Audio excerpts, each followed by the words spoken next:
Hello food lovers, welcome to our channel. నేను మీ రాణి ఎరంశెట్టి.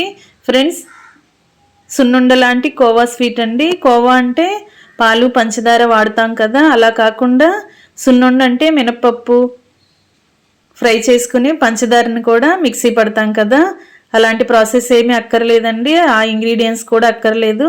సింపుల్గా ఇంట్లో ఉన్న వాటితోనే టేస్టీగా ఈ కోవా లడ్డు అనేది చేసుకోవచ్చు. ఆ ప్రాసెస్ అంతా ఛానల్లోకి వెళ్ళి క్లియర్గా చూడండి. అలాగే రిలేటెడ్ వీడియోలో కూడా ఈ సున్నుండకి రెసిపీకి సంబంధించిన లింక్ అనేది ఉంటుంది. ఓపెన్ చేసి చూడండి. ఇంగ్రీడియంట్స్ కానీ ప్రాసెస్ కానీ క్లియర్గా అర్థమవుతుంది.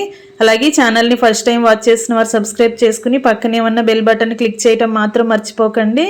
నేను పెట్టబోయే రెసిపీస్ అన్నీ మీ ఫోన్కి డైలీ నోటిఫికేషన్కి వస్తాయండి. ఓపెన్ చేసి చూడండి. ప్రతి రెసిపీ కూడా మీ ఇంట్లో అందరికీ నచ్చేలా ఉంటుందండి. Thanks for watching. మరొక రెసిపీతో మళ్ళీ కలుద్దాం. నేను మీ రాణి ఎరంశెట్టి.